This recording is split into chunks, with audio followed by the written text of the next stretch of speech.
apoio.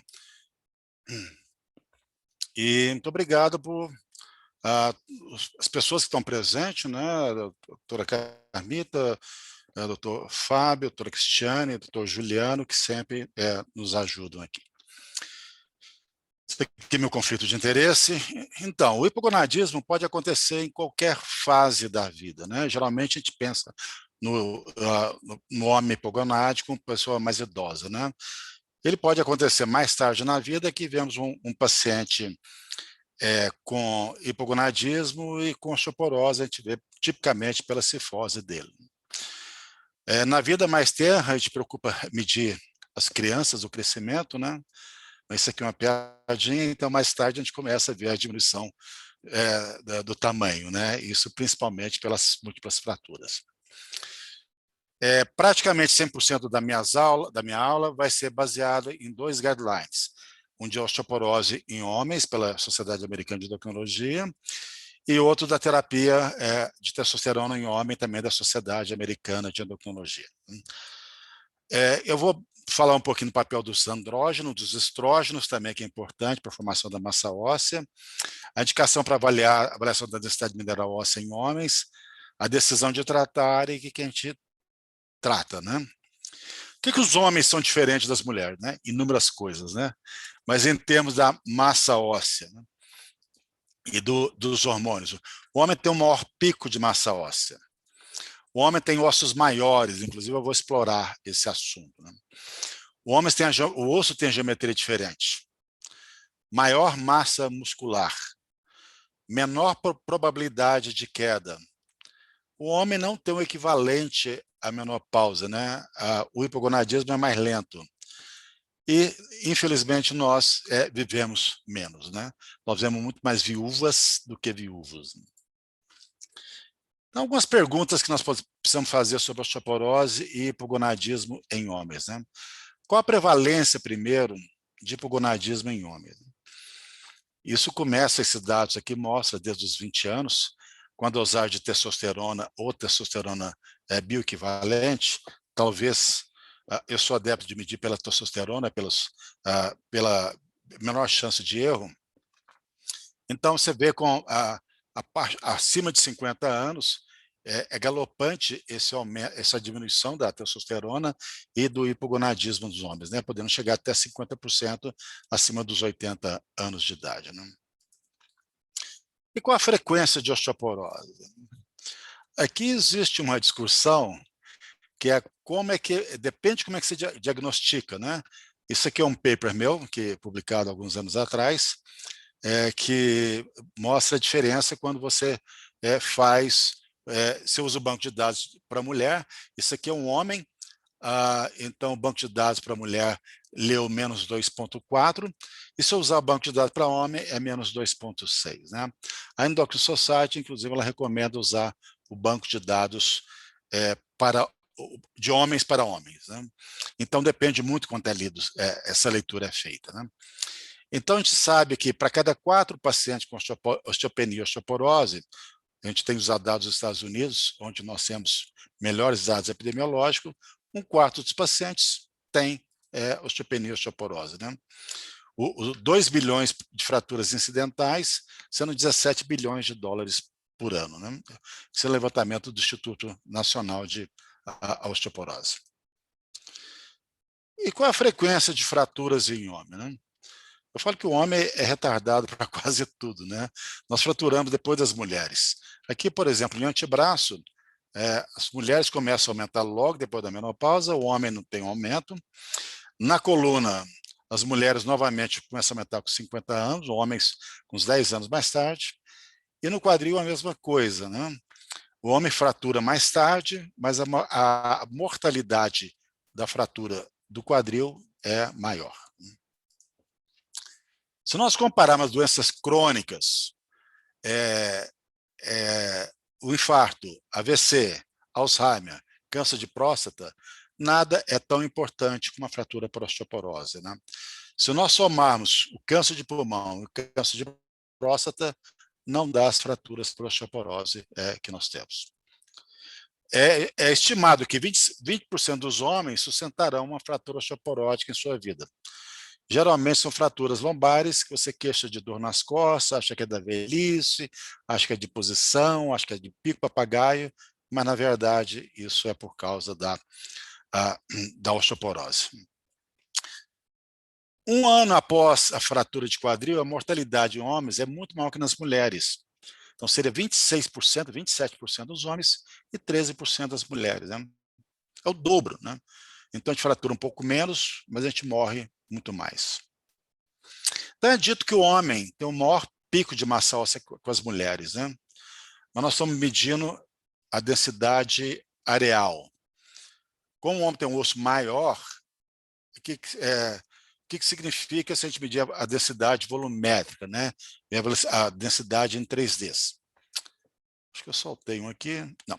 Esse aqui, então, é a densidade mineral óssea, o pico de massa óssea dos homens e das mulheres, o homem um pouquinho mais tarde, mas é maior do que as mulheres, né? Mas quando você vai ver a densidade volumétrica, que é feita com aparelhos especiais de tomografia computadorizada, você vê que não tem muita diferença no pico de massa óssea de homens para mulheres. Por quê? Os homens têm uma geometria, uma dinâmica do osso diferente. Então, aqui, por exemplo, é o osso do homem jovem, do idoso. Todos eles aumentam de tamanho. O osso do homem idoso aumenta mais. E ele ainda tem uma quantidade maior de osso cortical, né? O osso das mulheres aumenta também ao longo do tempo, mas ele perde um pouco desse osso cortical. Eu não vou ter tempo aqui para discursar sobre isso, mas o osso cortical no homem provavelmente é pela testosterona. E o osso trabecular do homem é provavelmente por causa dos estrogênios, né? Como a mulher tem a quantidade menor de estrogênio, de testosterona, ela não mantém tanto o osso cortical. Então, qual a importância dos androgênios, dos estrógenos no pico de massa óssea e na proteção da perda de massa óssea dos homens, né? Lembrar, todo estrógeno foi um dia andrógeno, né? Eu sei que ninguém lembra disso, assim, de cabeça, né? Eu pelo menos não lembro. Então, isso aqui é a conversão de androstenediona para estrona e testosterona para estradiol, né? E nós precisamos da aromatase para fazer isso aí. Mas e se a gente não tiver isso aqui? Não tiver aromatase ou não tiver receptor para estrogênio? Nós temos modelos genéticos humanos com deficiência no sexo masculino, né? Então, os níveis de androgênio estão normais ou muito elevados, estrogênio estão ausentes, eles estão presentes, mas são ineficientes pela falta de receptor. E a densidade mineral óssea muito baixa, né? O case report desse homem aqui revolucionou muito o conhecimento da ideia de testosterona e estradiol em mulheres, né? Isso aqui é um cara de 24 anos que ele foi no serviço de ortopedia em Nova York porque ele estava com dor nos joelhos, né? Foi feita uma radiografia e, para surpresa, viu que ele tinha as epífises abertas, né? Então foi encaminhada para o serviço de endocrinologia, que viu que ele tinha as epífises abertas. Como ele não tinha receptor, aliás, não convertia estrogênio, ele foi dado estrogênio, foi dado Premarin, gente. Lembra que a dose Premarin era 0,625? Para ele foi dado 2,5 miligramas por alguns anos. Veja que em 6 meses, a epífise óssea dele fechou e ele aumentou bastante o crescimento dele, né? Então as dores deles acabaram com o tratamento de estrogênio. Até hoje ele usa estrógenos e usa reposição de também testosterona para outras funções, mas para massa óssea ele não tem, ele vai precisar de estrogênio. O aumento da massa óssea dele foi mais de 20% em 1 ano e meio. Nada faz isso, nenhuma droga faz isso. Na coluna lombar, no colo femoral um pouco menor e no antebraço um pouco menor. Essa foi a densidade óssea mais baixa que eu já vi na minha vida, né? Eu lembro que eu fui pioneiro nisso no Brasil, e talvez um dos pioneiros também no mundo, né? Ele tinha um desvio padrão de -8 no antebraço, né? Veja que está até interrompido essa escala aqui. Então, assim, uma perda óssea, então mostrou que a importância é muito grande de ter também testosterona, a importância muito grande de ter estrogênio, né? Então, tanto estrógenos quanto andrógenos são importantes para a obtenção do pico de massa óssea nos homens, né? Quando o homem deve fazer uma densitometria óssea? Isso aqui, gente, depende da farmacoeconomia. Vou explicar para vocês. Homem com 70 anos ou mais, sem fatores de riscos. Homens mais jovens com fraturas por baixo impacto. Homens com doenças, condições, medicamentos que causam perda óssea, como corticoide, se ele tiver artrite reumatoide, se ele tiver hipertireoidismo, por exemplo. Homens considerando, vão tomar, talvez usar alguma medicação para osteoporose, e homens recebendo já tratamento para osteoporose, né? Isso aqui é farmacoeconomia. Como é que é isso? Quanto eu vou gastar para fazer densitometria, quanto eu vou gastar para prevenir uma fratura.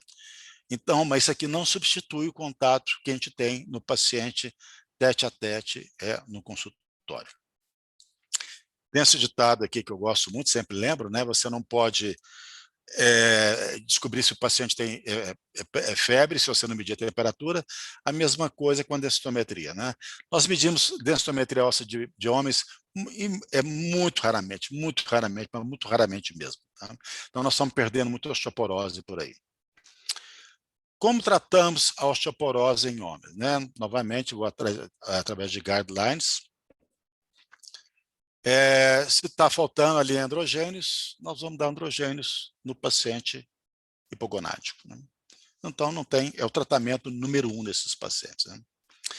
Diferente da mulher, que a gente dá uma medicação para osteoporose, a gente não dá junto estrógeno, porque não vai mudar muita coisa.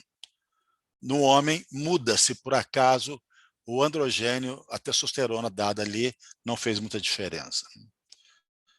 Então, vou mostrar para vocês 2 estudos importantes, né? Foram dos estudos pioneiros do Peter Snyder, um número até pequeno ainda de 108 homens, com mais de 65 anos, com a testosterona não muito baixa, né? O T-score abaixo de 0. E eles foram tratados por 36 meses. Veja o aumento da massa óssea na coluna lombar e no colo femoral, né? E, novamente, não era uma testosterona muito baixa, né?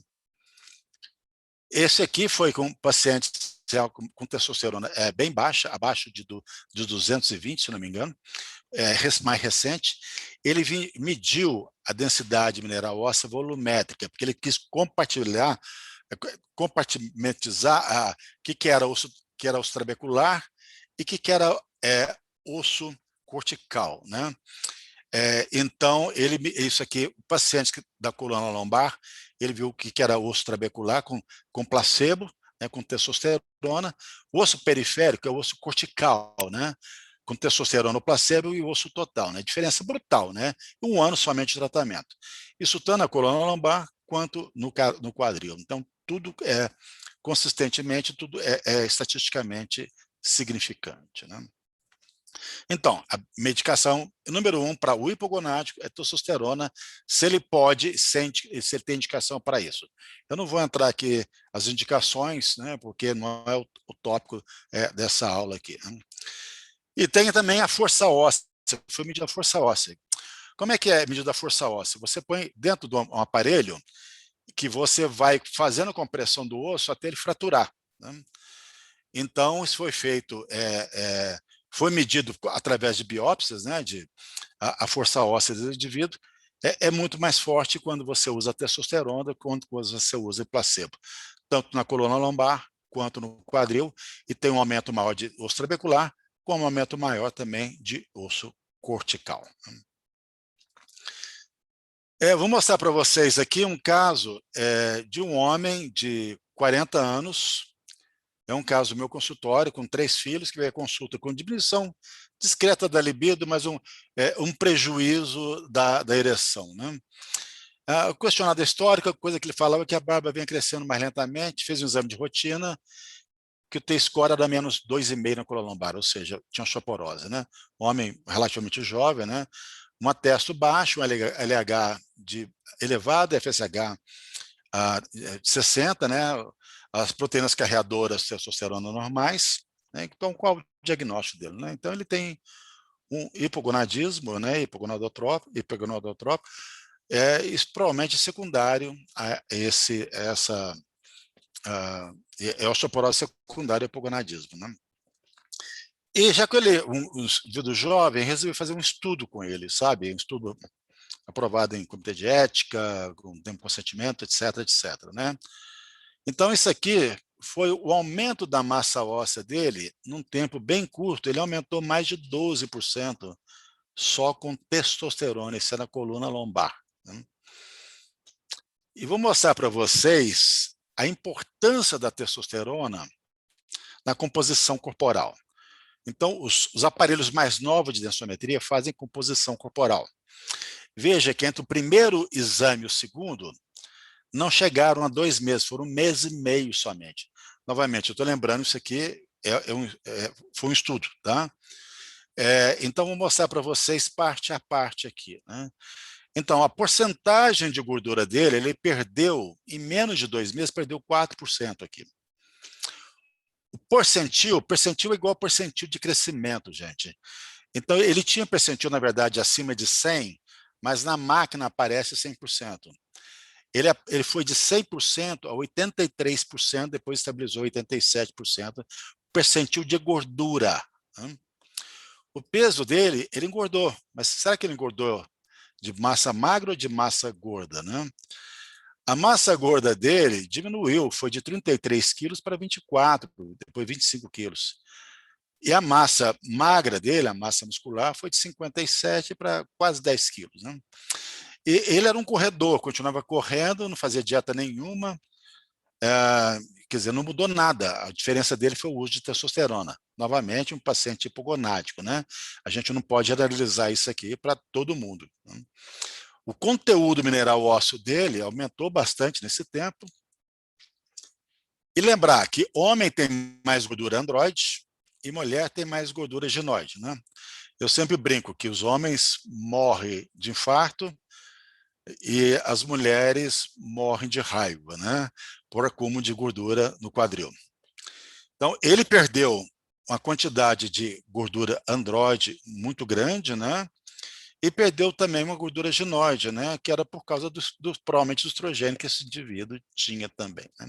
Então, mudou totalmente a composição corporal dele só com a administração de testosterona, né?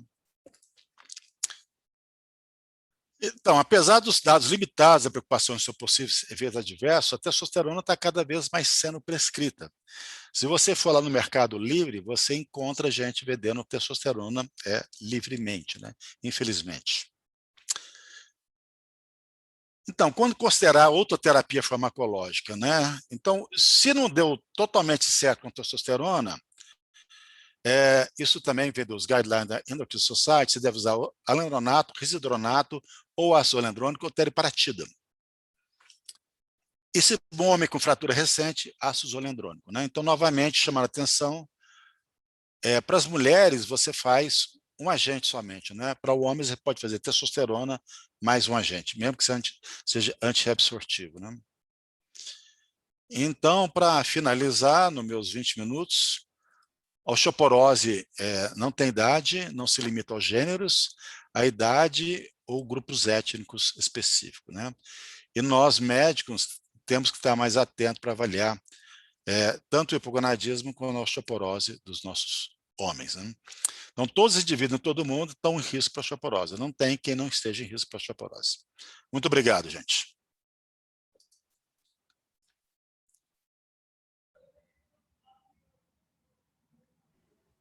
Muito obrigada, Dr. João Lindolfo, por essa excelente aula, muito esclarecedora, que caso clínico interessante esse, né, mostrando realmente o papel aí da testosterona na massa óssea. Eu estou olhando aqui o nosso...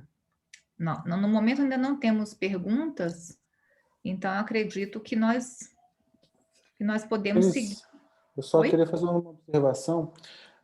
Houve vários comentários aqui sobre a questão de as pessoas não estarem conseguindo assistir os slides em primeiro plano e sim só o apresentador, os slides ficaram reduzidos de tamanho. O que a gente percebeu, isso tem acontecido nas pessoas que estão usando o telefone celular para assistir a apresentação, ao invés dos que estão em PC, tá? Então, se possível, a gente pede para tentar assistir no computador, né, pessoal, ao invés do telefone, mas parece que houve uma tentativa de resolução. Parece que se a pessoa sair e entrar de novo, mesmo que seja pelo telefone celular, parece que o problema foi resolvido, tá? De novo, relembrando, as perguntas devem ser feitas aí via o ícone específico para isso, tá? Desculpa a interrupção, pode prosseguir daí. Eu vi que nos Passaram bate-papo aqui tem algumas veio perguntas. Isso que eu ia falar, professor. Veio perguntas no bate-papo, então a gente se perde um pouquinho, mas tem uma pergunta aqui para o professor Mendolfo. Qual o valor da testosterona melhor pós-tratamento, em que se tratando, e quando melhora a massa óssea, né? Qual que é o valor da testosterona? Se é isso que eu entendi da pergunta aqui, pós-tratamento. Pós-tratamento? O indicado pelos guidelines, eu vou chegar em torno de 400 a 500. Né? Você nunca subir muito a testosterona para você também evitar os eventos adversos. Né? Então, nunca subir muito. E quando começar a testosterona é quando o paciente está hipogonádico, próximo do hipogonadismo, e que você suspeita que a osteoporose seja a causa do hipogonadismo daquele paciente. Complementando aqui, professor, eu acho que isso é perfeito, né? A gente deixar eles em níveis fisiológicos, né? Os pacientes no tratamento de testosterona é o ideal, é o que a gente sempre busca. O valor é exatamente esse, entre 500 e 800, né? A gente sabe que os níveis suprafisiológicos, eles dão muito mais problemas do que os níveis infrafisiológicos, né? Mas a grande questão que fica, e aí completando a pergunta da colega, realmente, o paciente em questão da sua apresentação, no caso clínico, um paciente jovem com poucos sintomas, quando a gente faz essa densitometria óssea, né? É difícil, como o senhor apresentou brilhantemente na palestra, que depende muito do poder aquisitivo, dos planos e tal, mas isso nos breca muito, né? E acaba deixando a gente sem diagnóstico. Na verdade, muitas pessoas sem diagnóstico de queda da densidade óssea, né? Como que a gente pode mexer com isso na sua experiência? Melhorar Então, Fábio, esses na dados? verdade é o seguinte, o Brasil tem o segundo maior parque de densitômetro do mundo, né? Para o serviço de convênios do plano de saúde, isso é bem abastecido, né? O serviço público depende da cidade, né? Brasília até que a gente tá bem, sabe? Mas assim, se você tem suspeita do paciente de hipogonadismo, você tem queixa dele, aliás, primeiro, a avaliação do paciente de osteoporose, você tem que avaliar o hipogonadismo, né? A gente sabe, por exemplo, nos Estados Unidos, a segunda a terceira maior causa de osteoporose é hipogonadismo, né? O primeiro está entre álcool, e medicações, e depois hipogonadismo. Então, a gente tem que medir pelo menos a testosterona, LH, FSH, no screening do paciente osteoporótico. Ótimo. Perfeito, Obrigada. Eu estou vendo aqui agora nas perguntas, surgiram novas perguntas, doutor João Lindolfo. Duas delas perguntando a respeito do uso, se existe indicação para o uso de denosumab e se o romosozumab já foi liberado para os homens. Não é bem o tópico da aula aqui, né, mas o denosumab já tem aprovação para homens. O romosozumab, que foi lançado recentemente, eu inclusive participei do lançamento, ele nos Estados Unidos é aprovado para homem. Eu não tenho certeza no Brasil, sabe? Mas eu acho que já está aprovado para homem, mas o denosumab já está em bula, inclusive, para homens. Ótimo. E uma outra pergunta aqui sobre o uso do clomifeno no jovem. Olha, principalmente no paciente obeso, que por ele ter uma quantidade de estrógeno maior, ele tem um feedback na hipófise, então ele vai ter o LH-FSH baixo com testosterona baixa, né? É uma coisa muito discutida Eu não tenho nenhum problema com isso, eu uso frequentemente, uso dose baixa, 3 vezes por semana, e você restaura os níveis de testosterona, né? Eu acho que é muito seguro para aquele paciente, principalmente o paciente está preocupado com fertilidade, né? A grande preocupação com os estudos era que talvez aquilo pudesse levar à osteoporose. Tem um estudo francês, publicado há uns 2 anos atrás, que mostrou que não, que inclusive aumentava a massa óssea, sabe? Então, assim, a gente não tem um consenso ainda, até quando o Dr. Santen falou para a gente sobre os cuidados sobre isso, eu uso com uma certa facilidade, dose baixa, 3 vezes por semana, e com ótimos resultados. Ótimo. Mais alguma pergunta, Fábio? Você viu interessante aqui no... Tem uma ali sobre associação de medicamentosa e testosterona desde o diagnóstico, né? Isso. Você não sabe se vai ter qual o ganho disso, né? Então, pode ser que a testosterona te restaure toda a massa óssea, como se restaurou nesse paciente meu, sabe? Então, eu acho que começaria com a medicação. Se você não tem hipogonadismo, você pode começar com qualquer outra medicação. Se o paciente é hipogonádico e não tem indicação ou não tem queixo suficiente para você começar, aí você usa uma daquelas outras medicações, né? Alendronato, denosumab, teriparatida ou ácido zalendrônico para o paciente. Tem uma última pergunta aqui, professor, acho que para a gente seguir, né, que está dando tempo, qual o valor mínimo da testosterona que o senhor considera para o diagnóstico de hipogonadismo? Isso vai depender do laboratório, né? Então vai depender muito da queixa do paciente, né? Lembra, a gente precisa ter o laboratório e precisa ter a queixa do paciente, né? Então, eu acho que abaixo de 300, eu acho que a gente já pode pensar sobre isso aqui, né? E a Letícia perguntou que se eu repus um paciente que está testosterona 475. Não, aquilo foi um estudo, com 180 pacientes.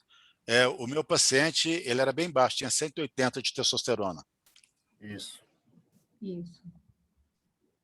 Então, eu acho que agora a gente ainda vão surgindo novas perguntas, a gente pode deixar para o final, mas eu acho que agora a gente já pode continuar seguindo com a aula da doutora Carmita Abdo, com prazer, e depois nós vamos responder mais perguntas, e se surgirem mais perguntas relacionadas à aula do doutor João Lindolfo, nós também poderemos responder no final.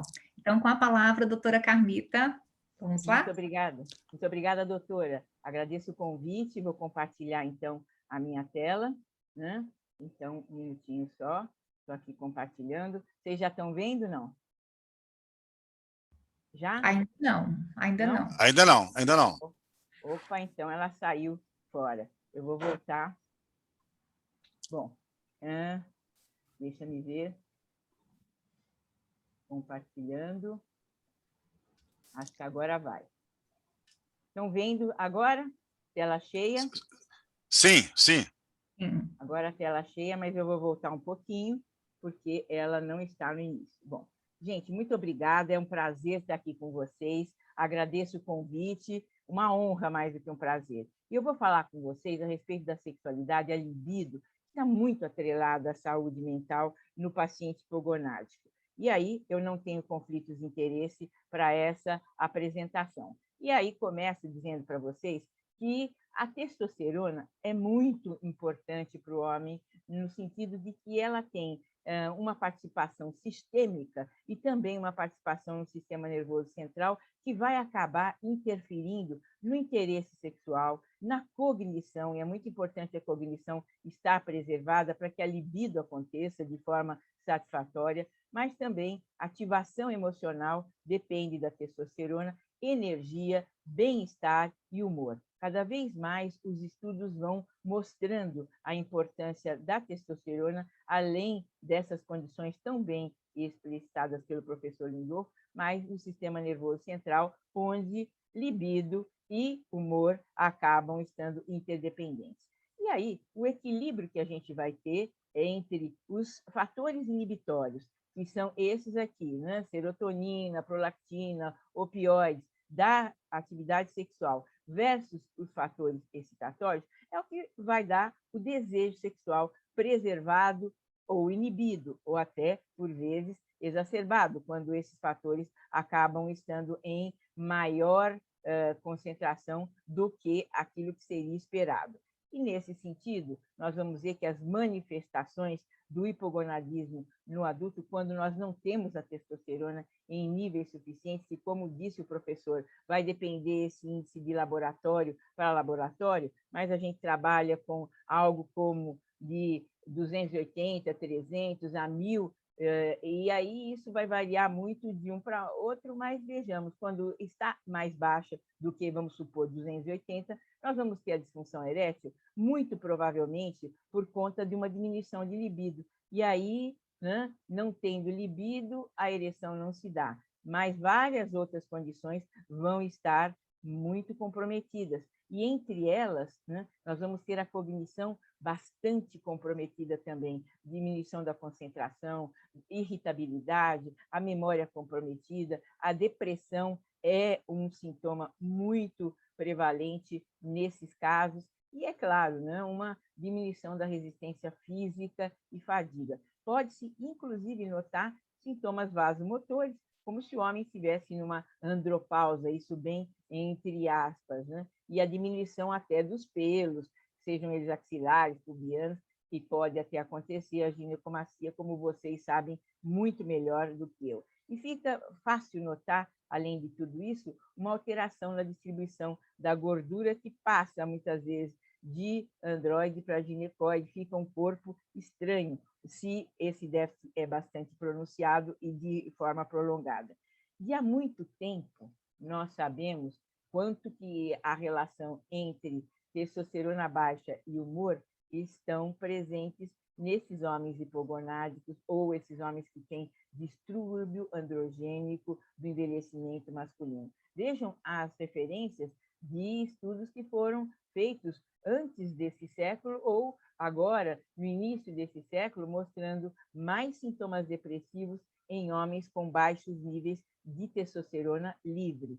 E aí, o que acaba acontecendo? Quando a testosterona baixa, o humor baixa. E, além disso, alguns trabalhos já mostram, né, que os homens acima de 50 anos que têm níveis baixos de testosterona são mais vulneráveis à depressão, e isto é por conta de um polimorfismo genético do receptor androgênico que parece determinar, nesses homens, uma vulnerabilidade à depressão quando a testosterona diminui abaixo de um determinado limite nessa subpopulação de hipogonádios. Cada vez mais estudos estão sendo desenvolvidos nessa direção. E aí, humor deprimido, assim como as mulheres deprimidas não têm interesse no sexo, não necessariamente, né, por conta da questão da testosterona, mas está muito ligada à baixa de estrógeno, à concentração fisiológica de estrógeno, que vai abaixar no caso da fase lútea, na gravidez, no puerpério, na passagem do climatério para a menopausa. É nesses momentos que a mulher vai apresentar o seu quadro, vai irromper a depressão, que depois se mantém, logicamente, por uma predisposição genética e também por uma menor capacidade de lidar com os estressores do cotidiano. Então, veja a importância dos hormônios sexuais na mulher, bastante já documentada, e agora começa a ser estudada cada vez mais nos homens. Então, o que acaba acontecendo? A testosterona e o estresse têm uma relação muito íntima. Quando esse estresse, seja ele físico, seja ele mental, acontece, ele vai provocar uma queda nos níveis de testosterona, por conta também do maior nível de cortisol na circulação. Quando o estresse cessa, se esse homem tem um bom equilíbrio, ele volta a recuperar os níveis de testosterona e a controlar a sua concentração de estresse. Por vezes, esse equilíbrio se rompe e daí nós vamos ter um homem que entra num quadro depressivo por conta desta inflamação que vai acontecer no sistema nervoso central pela presença constante de cortisol alto e de testosterona baixa.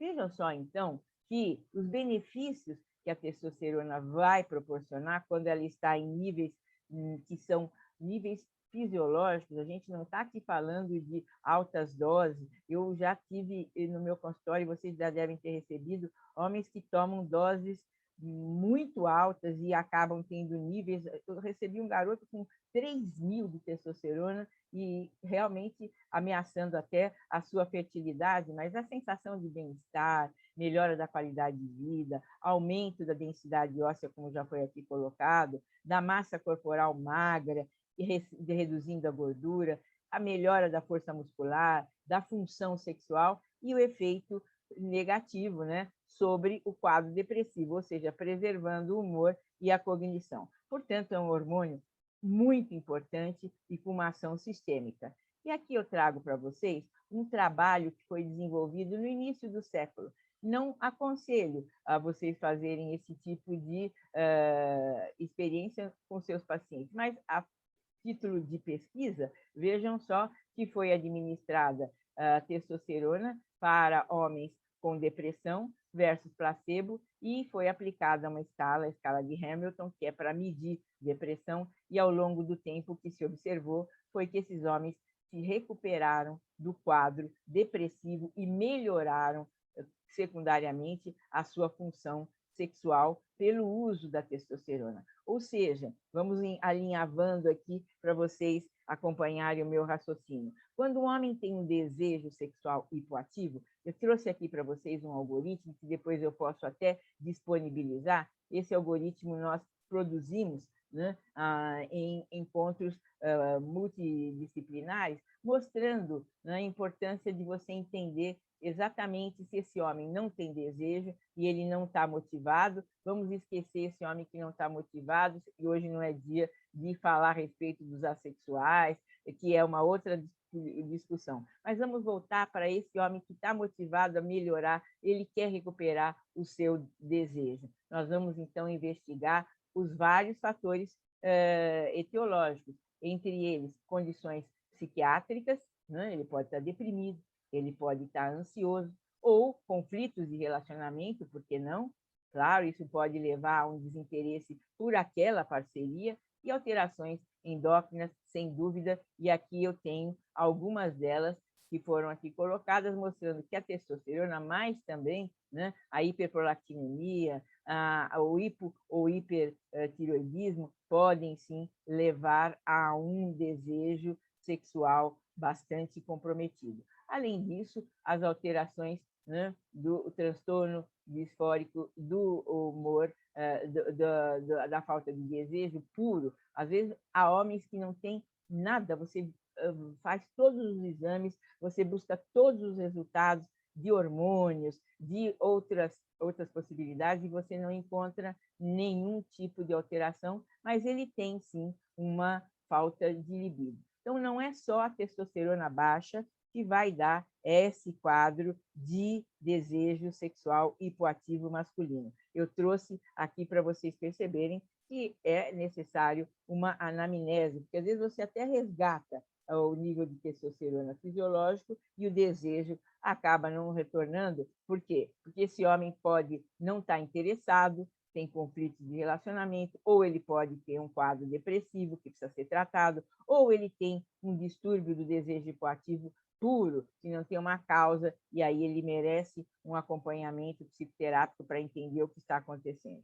Bom, aqui eu deixo para vocês esse quadro, que é muito importante você pensar que homens com quadro de depressão e tem uma resposta precária ao antidepressivo que você está administrando, não deixe de pesquisar os níveis de testosterona, especialmente em idosos. Quantas vezes o psiquiatra, talvez vocês não, mas o psiquiatra trata, muda a medicação, passa para um outro antidepressivo, combina dois e não consegue ter um resultado positivo no tratamento de depressão. E não pede, né? A testosterona acaba com isso, não avaliando que é essa deficiência que está levando a um humor que não responde ao antidepressivo. Bom, uma meta-análise indicou que os homens hipogonádicos, a testosterona pode ser usada como monoterapia. É um trabalho razoavelmente recente, de 2014, que apontou essa questão. A terapia seria adjuvante ao antidepressivo, mas exatamente naquele caso que eu contei para vocês. A testosterona está baixa, então não é bem o tratamento adjuvante. o autor trouxe como uma coisa adjuvante, não, eu vou voltar a testosterona aos níveis fisiológicos e vou entrar com um antidepressivo para que mais rapidamente esse paciente saia desse quadro. Independentemente da via de administração, não há, até o momento, evidência suficiente de que a testosterona beneficie mesmo, mais do que prejudique, os casos de depressão sem hipogonadismo. Então, não se fala hoje ainda em tratar a depressão dos eugonádicos com testosterona. Mas eu trago para vocês, que vocês já devem ter ouvido por aí muita gente comentando esse aspecto. E aí nós vamos ter que mais estudos, logicamente, são necessários e, quem sabe, mais adiante a gente venha a entender melhor esse processo. Agora eu trago um caso para vocês, muito comum no consultório de vocês. É o senhor MD, que tem 61 anos, ele é um advogado e ele está muito estressado há mais de um ano e vem perdendo o desejo sexual. Pode ser até por conta da pandemia, será? Ele já fez uso de inibidor da fosfodiesterase tipo 5, mas não teve resultado e há semanas que ele não tem relações sexuais e sequer ereções espontâneas ou a masturbação. Mas, afinal de contas, ele não tem nem desejo de se masturbar e não se masturba mesmo, foi o que ele conta. Ele sente-se apático, sonolento, e depois do jantar, especialmente, e a sua memória está muito fraca. Nesse período, ele ganhou uma barriguinha e também uma flacidez muscular. Um quadro sugestivo, né, do hipogonadismo do adulto. Mas ele não faz uso de qualquer medicação, não é fumante, não pratica esportes, bebe uma taça de vinho toda noite, porque ele precisa relaxar. Se ele não bebe vinho, ele não consegue acalmar e não consegue dormir. Os exames complementares gerais dele foram normais, o PSA está em 1,40 e a próstata com 60 gramas a ultrassom. Ele informou que o seu jato urinário já não é tão forte, o que é comum, né, num indivíduo dessa idade, mas a gente pode até pensar se ele está com alguma síndrome que não tem nada a ver com a testosterona, mas que eu coloco aqui, talvez, se houver tempo, a gente até discute. Ele tem, além do jato mais curto, uma dificuldade de micção, além de uma noctúria, ele levanta 2 vezes para urinar. Às vezes, por que eu trago esse dado? Porque, às vezes, o paciente associa essas mudanças com o problema do aspecto sexual. Ele mistura, né, nesse sistema geniturinário e isso não leva a pensar que ele possa ter uma questão de baixa de testosterona. Ele acha que a questão é local, tem a ver com esse sistema. Bom, o quadro clínico desse senhor caracteriza hipogonadismo do adulto? Sem dúvida, né? Um quadro com um acúmulo de gordura visceral, sonolência, ele tem sudorese, ele tem a memória comprometida, falta de libido, falha de ereção, apático, desinteresse por tudo. Conclusão, tem um quadro clinicamente bastante compatível com o hipogonadismo do adulto. Bem, para diagnóstico seguro, o que a gente faz, né? Eu solicito 2 dosagens de testosterona no intervalo curto entre a primeira e a segunda, mas 2 dosagens que venham baixas me dão a segurança de que, de fato, esse indivíduo tem esse hipogonadismo. Logicamente, como vocês sabem melhor do que eu, essa dosagem deve ser feita pela manhã, né, com o paciente em jejum, e a gente também pede o SHBG, a LH, FSH e prolactina, e hemograma. Aí, quando eu pergunto o que não é necessário para caracterizar o hipogonadismo, logicamente, a resposta D, as provas hepáticas. Não se faz diagnóstico de hipogonadismo pesquisando o fígado. Mas vamos lá entender que, suspeitando de que o quadro clínico dele pudesse ser, né, caracterizar o hipogonadismo, foram solicitados exames específicos. E os resultados mostraram, então, que a testosterona total dele estava em 180 nanogramas por decilitro. E veja que esse laboratório aqui considerava normal entre 350 e 850. SHBG 80, quando a gente sabe que o normal varia de 30 a 70, a testosterona livre dele também estava baixa, FSH, LH e prolactina e hemograma normais, né? Então, a dosagem da testosterona foi repetida e aí o resultado veio 182, ou seja, confirmou a primeira dosagem. Esse é um padrão, pedimos sempre 2 dosagens. Está indicada nesse momento a terapia de reposição com testosterona para esse senhor? Sim, né? Ele teria indicação, a menos que a gente encontrasse alguma contraindicação que eu não citei e que a gente pode até discutir mais adiante.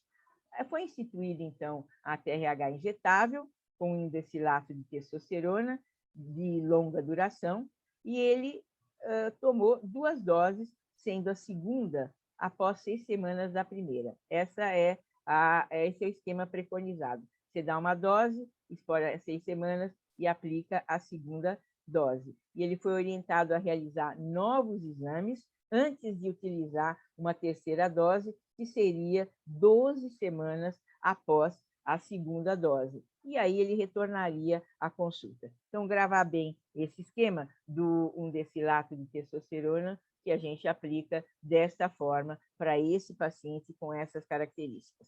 Bem, e aí o senhor MD retornou, referindo melhora na disposição física e mental, além de ter recuperado seu desejo sexual. Ele está namorando, mas ele não consegue ter relações sexuais, pois a ereção não permite penetração, embora seja satisfatória à masturbação. Bom, se ele tem uma ereção satisfatória à masturbação, nós temos aí um quadro que, no plano físico, não está comprometido.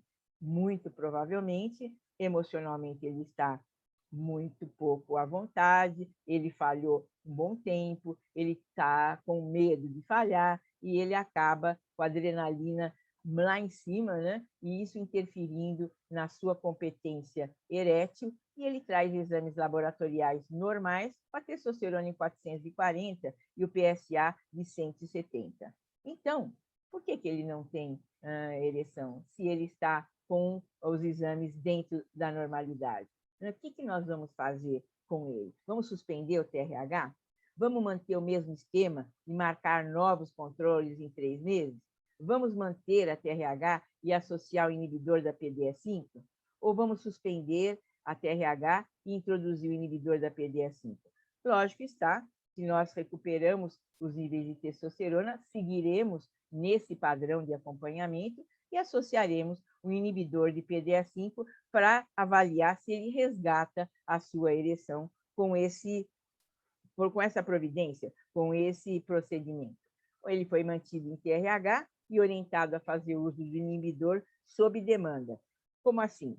Não foi dado a ele uma sugestão de fazer uso contínuo. Por que uso contínuo? Porque uso sob demanda. Geralmente, você dá uso contínuo quando é um paciente mais jovem, que tem uma vida sexual mais ativa, ou até que não sabe a hora que ele vai ter oportunidade de fazer sexo. Agora, um paciente que deve ter uma vida sexual mais restrita pela idade, até o fator limitante muitas vezes é a parceira, então fica mais fácil, pelo menos para começar, a gente utilizar sob demanda e observar. Não quer dizer que ficará com esse esquema, pode ser que ele acabe sendo orientado na próxima consulta a usar o inibidor de PDE5, uso diário, com uma dose menor. Vamos acompanhar o senhor MD. A indicação de terapia sexual concomitante? Eu acredito que sim, né? Posso até estar puxando a sardinha para o meu lado, que eu sou psiquiatra, né? Mas claro que ele vai se beneficiar depois de tanto tempo com falha, depois de tanto tempo, ele deve ter se tornado um homem não tão seguro sexualmente, com medo, constrangido muitas vezes e evitando, por vezes, o ato sexual para não passar vexame, né? Que ele não passaria no plano físico, ele está já bastante coberto, mas talvez ele não tenha essa segurança. E aí, a indicação de antidepressivo concomitante?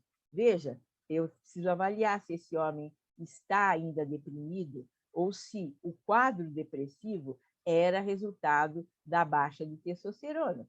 se ele resgata o humor sintônico com o aporte de testosterona que ele precisava fazer, né? Eu não dei testosterona para tratar o humor, eu coloquei a testosterona em níveis satisfatórios e, com isso, posso ter resolvido o humor. Eu observo, mas se ele estiver ainda deprimido, apesar dos níveis normais de testosterona, então eu sugiro que ele faça um tratamento antidepressivo com medicação e também, por que não, ser acompanhado em psicoterapia, se ele tiver disposição para fazer, se ele não sentir que isso é um peso, uma obrigação. Eu agradeço a atenção de vocês e estou à disposição para as perguntas, se houver. Muito obrigada. Parabéns, professora. Excelente aula para variar, né?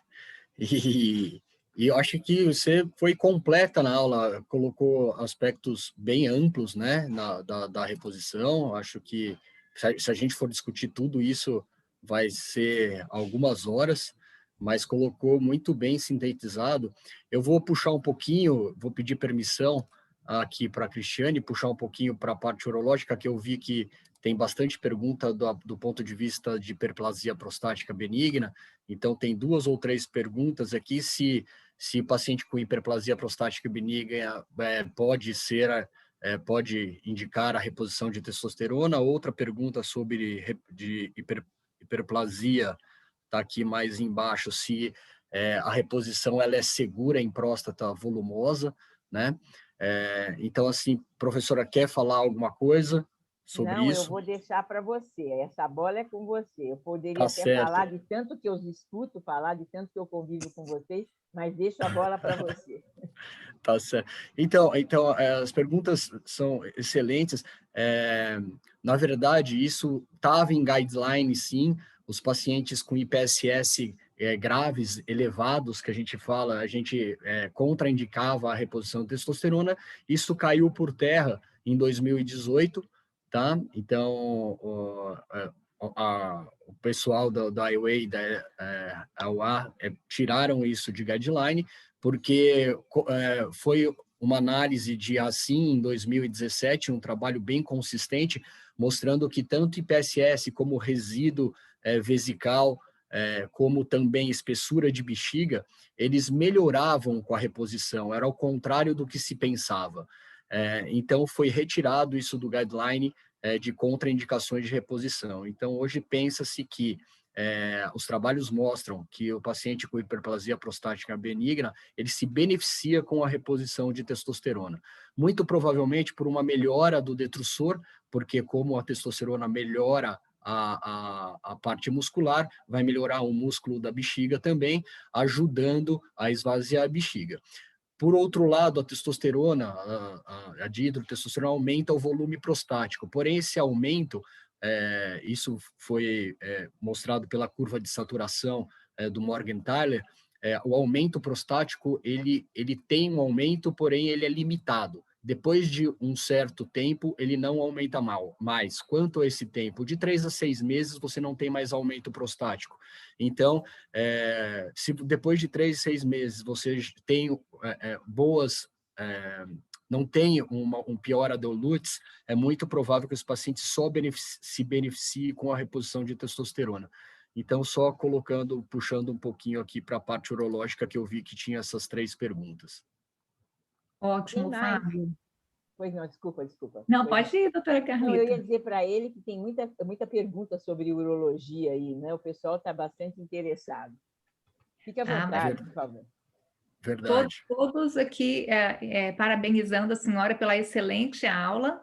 E muitas pessoas aqui, vou juntar aqui algumas perguntas que se referem aqui à parte, se for indicado o antidepressivo, sabendo que o aumento da serotonina diminui a testo, qual seria a melhor escolha?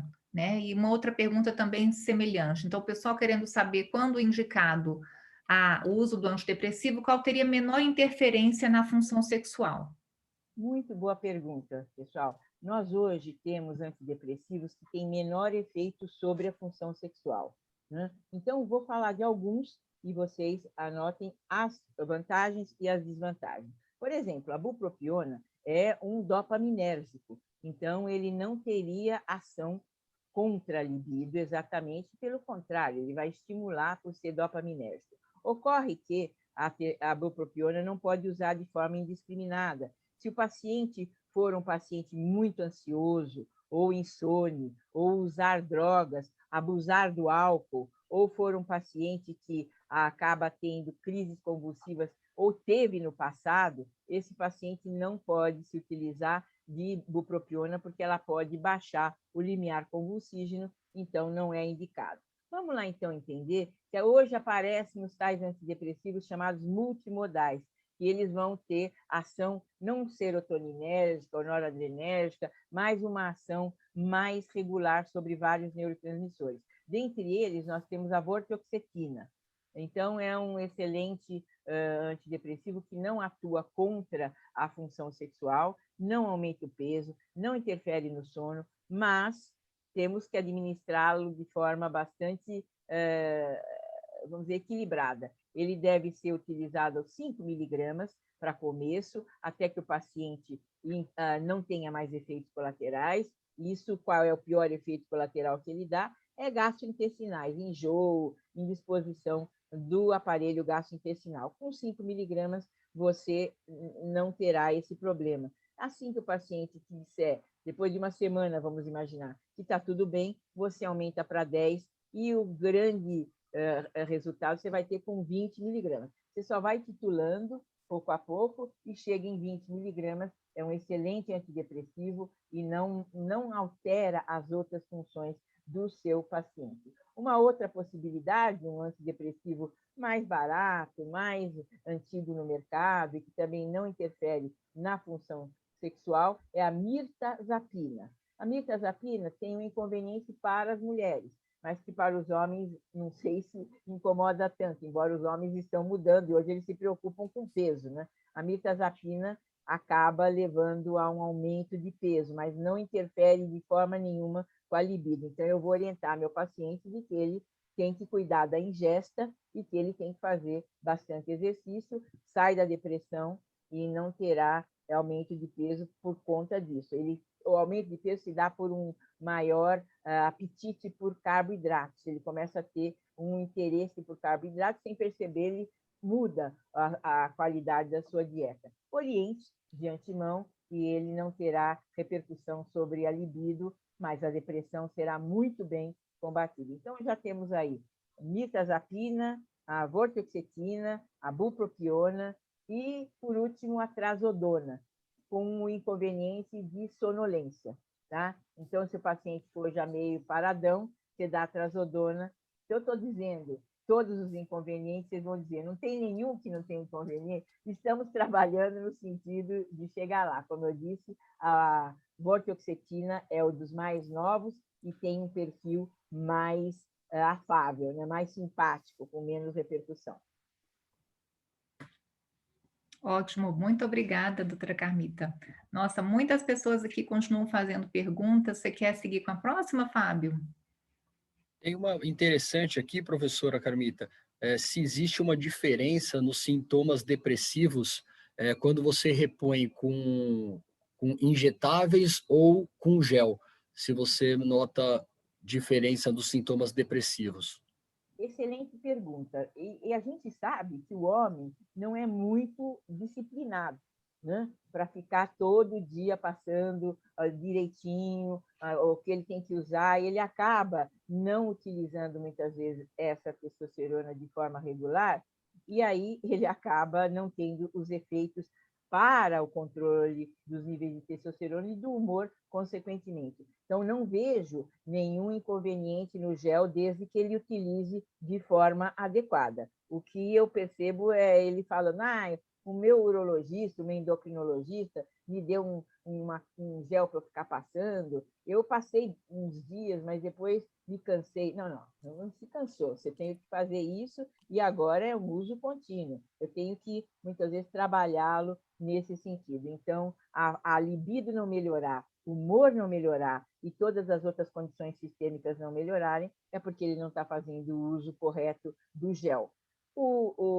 A vantagem do injetável é essa questão do 3 meses ele não vai se preocupar com o assunto. Mas aí a gente também tem que ver se ele não é um paciente de risco para usar. Você até pode falar isso melhor do que eu, não vou me delongar.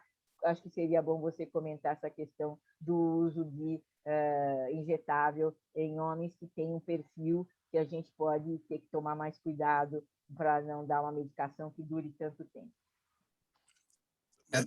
Só complementando aqui, que a gente vê no consultório, é isso mesmo, doutora Carmita. Eu já explico logo para o paciente. Se a adesão dele não é boa, ele tem que usar injetável, porque se ele atrasar uma semana ou adiantar uma semana, não vai fazer grande diferença, né? Mas para ele deixar de usar o gel 2 dias, vai fazer uma diferença enorme, né? É o que a gente vê no dia a dia. Desculpe ter interrompido, doutor Fábio. Imagina, professor, é excelente, era isso que eu ia comentar mesmo. Acho que o paciente ele tem que ser fiel à terapia. O gel, o que a gente consegue ver na prática, é que ele vai dar menos alteração de humor por conta de ser uma posologia que você faz diariamente, você tem você deixa ele ciclando muito parecido com o ciclo normal da produção de testosterona do homem. A gente percebe, já diferentemente nas 2 tipos de reposição injetáveis, que a testosterona de longa duração, ela te dá uma qualidade melhor na parte de depressão, e a testosterona de curta duração, ela tem uma alteração de humor muito maior. É claro que é por conta da sua farmacocinética, onde que a testosterona de curta duração, você tem uma absorção em 24 horas e uma queda muito rápida também. Em menos de 7 dias você já vai para níveis infrafisiológicos, então você sai do 8 para o 80 muito rápido com curta duração. Então a curta duração tem que ser muito bem feita. Hoje eu particularmente não uso, por conta também desses efeitos depressivos e esses efeitos psicológicos no paciente, mas principalmente pelos picos supra- e infrafisiológicos que essas testosteronas de curta nos dão. Mas de paciente para paciente, é o que o professor Lindolfo acabou de falar, vai muito do perfil, né? Se o paciente não está acostumado a passar gel, se é uma área muito quente, onde ele vai transpirar muito, é complicado passar o gel, assim como pacientes que têm dificuldade de tomar injeção, também vai ser difícil a gente aplicar a injeção nesses pacientes que têm aversão à agulha, né? Então, a gente tem que ficar muito cuidadoso a isso. E quanto à parte, acho que a Carmita pediu rapidinho falar sobre perfis de pacientes de próstata. Se o caso é câncer de próstata, a gente sabe que inúmeros trabalhos nos mostram a segurança hoje da reposição em pacientes que não vão ter câncer de próstata, né? Ou mesmo pacientes que têm câncer de próstata ou pós-prostatectomizados, né? Temos trabalhos inúmeros, um dos mais recentes de De Bruyn e de Morgenthaler, mostrando em 2016 que essa alteração, tanto da elevação do PSA e como no câncer de próstata, não foi evidenciado, ou seja, a reposição não aumenta o número de câncer de próstata, e o que se vê hoje em dia é que o câncer de próstata mais agressivo, ele é menor nos pacientes que estão eugonadas, ou seja, que você faz a reposição. Desculpa me estender, mas precisava. Foi ótimo. Foi ótimo, foi ótimo. Foi ótimo, imagina. Queria comentar que o que você está falando do pico é um pico que o paciente refere como irritabilidade. Ele, quando toma testosterona de curta duração, ele fala que ele fica um dia ou 2 assim, muito nervoso, né? Não é eufórico. A testosterona não vai torná-lo com humor eufórico, vai deixá-lo irritado. E depois, quando ela diminui na circulação, ele volta a ter um humor tranquilo, mas esse sobe e desce que acaba sendo para ele muito desconfortável. Perfeito. Perfeito. Temos aqui algumas perguntas relacionadas a hormônios, então também vou puxar um pouquinho agora a sardinha para endócrino. Temos uma pergunta de um dos casos clínicos apresentado, o paciente com testo de 180, com FSH e LH normais, né? Então, pensando aí que isso não seria adequado, né, para esse nível de testo, se valeria a pena investigar com uma ressonância magnética. Não, Helena, isso é comum no paciente com síndrome metabólica, né? Você tem um nível de estrógeno elevado também, que faz um feedback na hipófise, no hipotálamo, e vai, então, diminuir esse LH e FSH.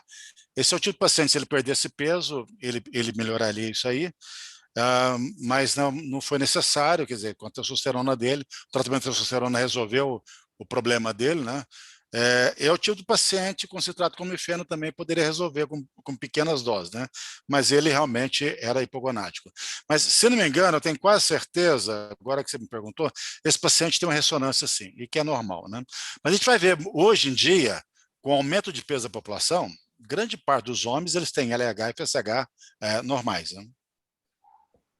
Uhum. Certo. Temos ainda, só continuando com essa parte de LH, tem uma pergunta também se o uso do inibidor PDE5 continuamente poderia elevar o nível de LH. Quer Eu falar, desconheço, Fábio. Não tem nenhum trabalho que fale que altere, não. Falando já, então, puxando, eu ia comentar sobre isso. A professora Carmita colocou o uso do PDE5 na apresentação dela, e a gente sabe que a melhora dos níveis de testosterona, ela não necessariamente vai melhorar a parte sexual do paciente. Então, às vezes, esse paciente já teria que usar os facilitadores da ereção. Então, temos trabalhos que mostram que quando você deixa o paciente eugonádico e você usa o facilitador da ereção, ele melhora em 30% na sua efetividade nesses pacientes que necessitam por disfunção erétil e não por hipogonadismo. Então, tem que deixar claro que as terapias elas são conjuntas, mas, porém, as doenças são separadas. Separadas. Exato. Até porque a base etiológica muitas vezes é outra, né? Como eu quis até sugerir, quem sabe esse paciente já fosse um depressivo e teve o seu quadro complicado pela baixa de testosterona. Eu torno ele eugonádico, mas ele mantém aquele perfil e ele vai necessitar, então, tanto do inibidor de PDE5, especialmente na idade dele, muito indicada, porque logo ele tem um resultado, logo ele começa a ter ereção, e isso ajuda a melhorar a autoestima, mas, por vezes, ele tem que agregar um antidepressivo ou até uma terapia para fazer um tratamento de fato completo. Certo, ótimo. Vou fazer mais... Tem muitas perguntas e muitos elogios ao evento, viu? Todos parabenizando, e está sendo um evento maravilhoso. Vou juntar aqui duas perguntinhas sobre efeitos adversos, pessoal preocupado com os efeitos colaterais. Se haveria se a alteração hepática por esteatose acentuada ou alcoolismo seria uma contraindicação para reposição. E juntando aqui na mesma pergunta, uma pessoa perguntando sobre o risco cardiovascular, né? E pacientes que tiveram eventos prévios de trombose. Se esses pacientes, se isso aumentaria, na reposição, aumentaria o risco para esses pacientes. Então, doenças hepáticas e o risco cardiovascular. Fábio, responde a primeira ou responda a segunda aí. Estava sem áudio aqui. De doença hepática e cardiovascular? Eu falo da doença cardiovascular, comenta a doença hepática para te dividir aí. Tá bom. Sobre riscos hepáticos, a gente sabe que apenas os ésteres, né, quando tem a alteração hepática, podendo principalmente dar o câncer o hepatocarcinoma. As drogas que são liberadas e que hoje a gente faz uso, que são liberadas pelas sociedades brasileira, endocrinológica, americana e europeia, não tem risco do ponto de vista hepático. Inclusive, a grande complicação hepática são as medicações dadas via oral, né? Que hoje praticamente não se usa, né? Seria dar N comprimidos por dia. A complicação cardiovascular é dúbia, né? Existe uma meta-análise publicada recentemente que mostra que, inclusive, há proteção, né? Você tem que ver que, inclusive, ele abaixa colesterol, pode aumentar a triglicerídeo. Mas, lógico, no paciente que já tem alguma complicação, recente uma complicação cardiovascular, seja um infarto, um AVC qualquer fenômeno tromboembólico ou fenômeno isquêmico, nós vamos esperar um pouquinho para poder usar a testosterona, né? Porque eu acho que ele tem outras prioridades, o paciente tem outras prioridades no momento, né? Uhum. Temos até um mesmo. grande especialista nisso na plateia aqui, que é o Dr. Nácio, um cardiologista aqui de Brasília. A plateia está assim, adorando e com certeza está aproveitando muito esse evento. Você quer selecionar mais alguma pergunta, Fábio? A gente tem umas perguntas aqui sobre valores laboratoriais. Pergunta o valor, né? Eu acho que foi respondido pelo professor Lindolfo. Acho que o número de 300 é um número que a gente acaba colocando nos guidelines americanos, europeus e até o brasileiro 300, mas a gente sabe que esse valor não é um valor exato. A gente fica claro também, deixar claro que às vezes o paciente tem testosterona de 320, 330 e tem sintomas hipogonádicos importantes a ponto de você poder fazer a reposição. Isso, e ao contrário, também é verdadeiro. Pacientes com 270, 260 de testosterona que não tem sintoma algum de hipogonadismo e que você não deve fazer reposição. Isso vai muito por causa dos receptores, né? Os CAGs, os receptores CAGs de testosterona, os receptores androgênicos. Então, por isso que para a reposição, você tem que ver não só valores, como a professora Carmita colocou, 2 valores de testosterona dosado total pela manhã, como também, principalmente, os sintomas clínicos do paciente, né? Sinais e sintomas do paciente. Então, o número mágico não existe, mas ele serve para a gente se balizar, né? Uhum. Não tem um número cabalístico, né? Eu tinha uma questão que eu sempre penso, por que a gente não mede a testosterona do homem jovem quando ele ainda está sem qualquer sintomatologia referente à baixa de testosterona? Para a gente ter uma ideia de qual que é o nível dele. A gente sabe que a partir de 40 anos ele vai perder naturalmente 1% daquela concentração ao ano, e daí, se de repente ele tinha, né, aos 25 anos, aos 30 anos, 800, e aos 40 ele está com 280, realmente ele teve uma baixa muito pronunciada, apesar do 280 ou 300 não ser nada assim tão grave e não ser nada a valorizar. Mas como foi muito bem enfatizado aqui, a clínica é fundamental, né? Nós temos que ver se ele tem, de fato, um quadro que sugira um déficit, um hipogonadismo. Isso mesmo. E continuando nessa parte laboratorial, uma pessoa pergunta sobre o uso, já que a gente solicita testosterona e SHBG, se vale a pena, mesmo assim, solicitar dosagem de testosterona livre. O que vocês acham? A testosterona livre disponível é calculada, né? Então, eu já vi grandes erros. A verdadeira testosterona biodisponível é feita por diálise, que é muito caro, não existe laboratório nenhum fazendo isso aí, né?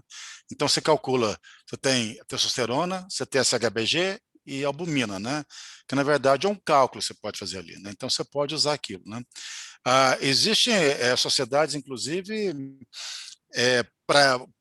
para avaliar o custo-benefício, você usar só testosterona, em vez de usar isso tudo aí, né? Então, eu acho que a testosterona é um guia muito bom para a gente, porque é muito raro você ver um SHBG muito baixo ou elevado, ou uma alteração de albumina, né? A não ser que você tenha uma síndrome nefrótica, qualquer coisa assim, né? Então, eu acho que eu faço o meu cálculo, né? Você tem as reguinhas, você tem programas online ali que você faz um cálculo ali, né? E eu vejo também, eu tenho certeza o Fábio, todo mundo aqui, frequentemente alguns erros ali, sabe? Eu não sei como é que essas pessoas calculam ali. Mas assim, na verdade isso é calculado, né? Não é uma coisa medida. Se fosse medido, seria ótimo. Uhum. É mesmo. Perfeito, professor, é isso mesmo. Isso. Tem mais alguma pergunta que você queria selecionar, Fábio? Estou vendo uma aqui sobre os marcadores de reabsorção óssea. Tem uma pergunta de PSA, tá, para mim aqui, vamos lá. Entrei muito atrás, desculpe se o professor falou a respeito. Tem algum valor de PSA que tenho que suspender a terapia de reposição hormonal? Helena, excelente pergunta, eu vou pedir para responder aqui, já que foi direcionada. O PSA, para a gente suspender a reposição, você tem que fazer a densidade do PSA, a velocidade de crescimento do PSA e o toque retal, né? Se você tiver alguma alteração nesses padrões, você suspende a terapia e investiga um câncer de próstata. Para ser mais prático, se você tiver um aumento de 1 ponto no ano, então, se você passou de 2 para 3, suspenda e vá investigar algum câncer de próstata, ou se você tem um toque alterado, um nódulo, alguma coisa do tipo. Tirando isso, você pode manter.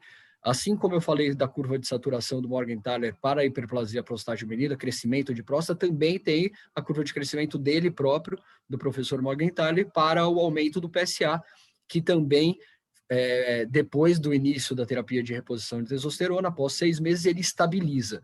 Então, você não é para você ter curvas e aumentos muito grandes depois de 6 meses, 1 ano de tratamento de testosterona no valor do PSA. Se isso acontecer, para e investiga. Hoje a gente tem uma ferramenta muito boa e que nos dá uma segurança importante, que é a ressonância nuclear multiparamétrica da próstata, que nos coloca em graus de Peereds, onde a gente vai conseguir direcionar uma biópsia e indicar ou não uma biópsia. Ótimo, perfeito. Bom, só para falar um pouquinho mais de hormônio, então agora a Adélia nos pergunta se um paciente que tem uma testosterona baixa, os 46, e é um prolactina de 234, né, com FSH e LH baixos, né, nesse caso, doutor João Lindolfo, a hiperprolactinemia pode estar bem relacionada a esse baixo nível de testosterona? Cris, o doutor Juliano está se coçando ali para responder isso. Vai, Juliano, a bola é sua. Ela aqui dando até comichão já. Enfim, sim, com certeza. Em geral, uma prolactina acima da casa dos 3 dígitos, a gente, em geral, pensa em um tumor produtor de prolactina, né, hipofisário. E aí justifica todo o quadro do hipogonadismo central, né? A questão da sintomatologia, ela não está relacionada especificamente ao nível de prolactina. Às vezes tem níveis menores que vão causar esse hipogonadismo e níveis, às vezes, maiores que não fazem cair tanta testosterona assim, né? Mas com certeza absoluta. E aí é mandatório, nesse caso aí, você investigar com um exame de imagem, uma ressonância de célula túrcica, né? Mas, óbvio, você tem prolactinas, às vezes, como a doutora Carmita bem já deve ter visto 1 milhão de vezes, que às vezes tem psicotrópicos que fazem aumentar a prolactina a esses níveis, mas você tem que mandatoriamente excluir um prolactinol. Obrigado. Olha, a gente vai... acho que eu vou selecionar só mais 2 perguntinhas falando sobre sobre marcadores de reabsorção óssea, que acaba que a gente não falou muito disso nas perguntas, mas daqui a pouquinho a gente vai ter que encerrar. Infelizmente, está surgindo pergunta atrás de pergunta, a discussão é ótima, mas, doutor João Lindolfo, sobre os marcadores de reabsorção óssea, formação óssea, qual o papel deles, né? O pessoal está com dúvida aí no acompanhamento em relação a esses marcadores ósseos. Para ser breve, assim, é igual toda avaliação da osteoporose, né? Então, o que é o mais usado, o que é o mais sensível, que tem maior precisão? CTX sérico, colhido pela manhã, existe uma variação grande de precisão, mas de paciente para paciente é pequena, então é o CTX sérico, sabe? Que é indicado.